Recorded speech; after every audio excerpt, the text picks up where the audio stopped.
থেকে বলছি।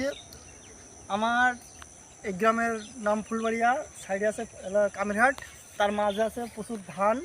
এই ধান ক্ষেত্রে শুনেছি একটা ছোট বাঘের বাচ্চা বা বাঘ মতন দেখা গেছে। এটা আমি সত্য না দেখেও নি, কিন্তু সবাই বলছে এখানে না বাঘ ঘোরাফেরা করছে, কিন্তু বাঘ কি না আমি এটা সঠিক না, তবে সবাই বলছে।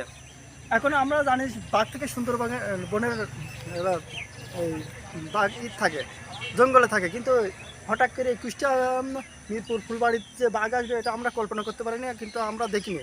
কিন্তু প্রায় মানুষই আমরা বলছে যে এখানে না, এখানে ঘোরাফেরা করছে বাঘ, সবার প্রায় মানুষের সামনে পড়ছে। তাই এই মাঠে কেউ যদি যায় তাহলে তার সেফটি হিসাবে কোনো নাটি বা কোনো কিছু নিয়ে যায়, যাতে নিরাপত্তা থাকতে পারে। আর সন্ধ্যা হলেই মানুষজন চলাফেরা কম করে এই মাঠের সাইডে। এই ক্ষেত্রে আমি এই দাদার সামনে কিছু কথা বলতে চাচ্ছি। চাচা, দাদা কি কি এই সম্বন্ধে কিছু বলেন, আপনি বলেন। এই মাঠে কি কি কি ঘটনা শুনেছেন, কি দেখেছেন বলেন। শুনছি, দেখি দিগো শোনা কথা জি যে আমরা শুনছি নাকি বাঘ আসছে।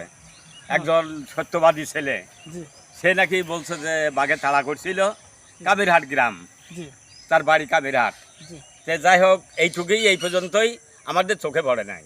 কিন্তু এই মাঠে আপনি বলছে যে এই মাঠে এই মাঠেই বা এই কাবিরহাট এবং ফুলবাড়ির এই মাঠেই। এটা কবে নাগাদ আপনারা দেখছেন? এই আজ 3-4 দিন আর 3-4 দিন হলো দেখতে পাচ্ছেন না? মানে শোনা যাচ্ছে আর কি। সবাই দেখছে নাকি একজন দেখছে শুধু? কয়েকজন দেখছে। কয়েকজন।